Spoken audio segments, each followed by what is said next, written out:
2 Chronicles chapter 32. After these things and the establishment thereof, Sennacherib king of Assyria came and entered into Judah and camped against the fenced cities and thought to win them for himself. And when Hezekiah saw that Sennacherib was come and that he was purposed to fight against Jerusalem, he took counsel with his princes and his mighty men to stop the waters of the fountains which were without the city, and they did help him. So there was gathered much people together, who stopped all the fountains and the brook that ran through the midst of the land, saying, Why should the kings of Assyria come and find much water?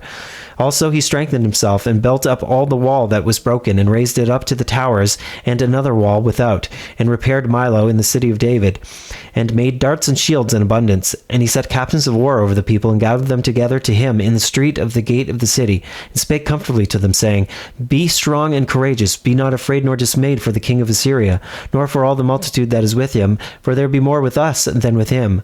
With him is an arm of flesh, but with us is the Lord our God, to help us, and to fight our battles. And the people rested themselves upon the words of Hezekiah king of Judah.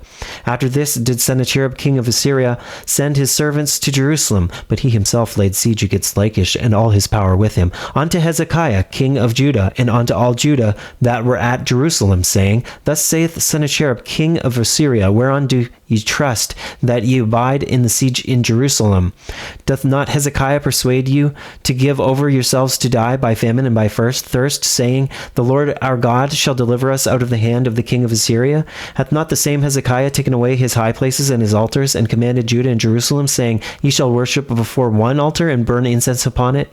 Know ye not what I and my fathers have done unto all the people of other lands?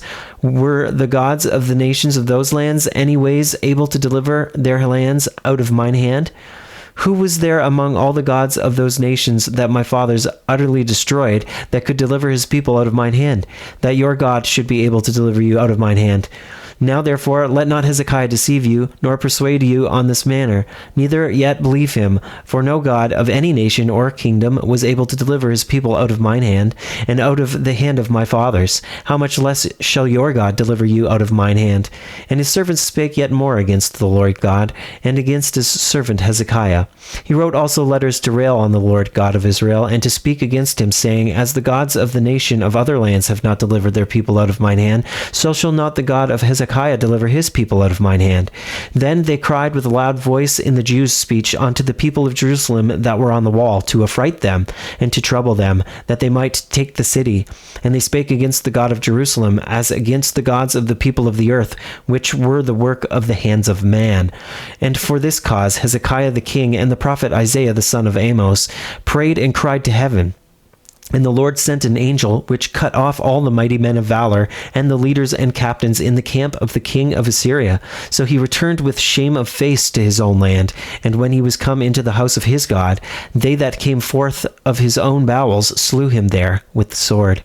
Thus the Lord saved Hezekiah and the inhabitants of Jerusalem from the hand of Sennacherib the king of Assyria, and from the hand of all other, and guided them on every side.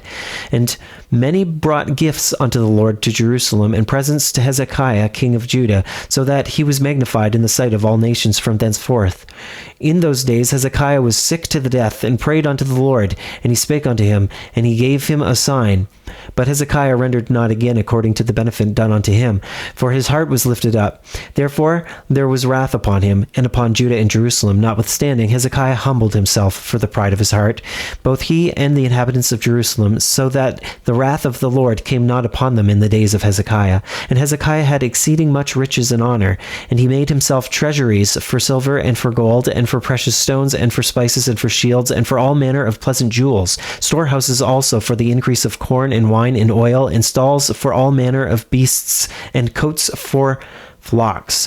Moreover, he provided him cities and possessions of flocks and herds in abundance, for God had given him substance very much.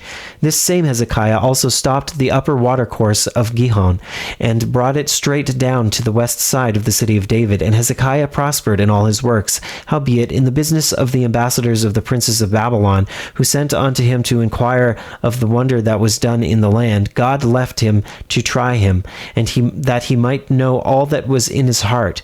Now Now the rest of the acts of Hezekiah and his goodness, behold, they are written in the vision of Isaiah the prophet, the son of Amos, and in the book of the kings of Judah and Israel. And Hezekiah slept with his fathers, and they buried him in the chiefest of the sepulchres of the sons of David. And all Judah and the inhabitants of Jerusalem did him honor at his death. At Manasseh his son reigned, and Manasseh his son reigned in his stead.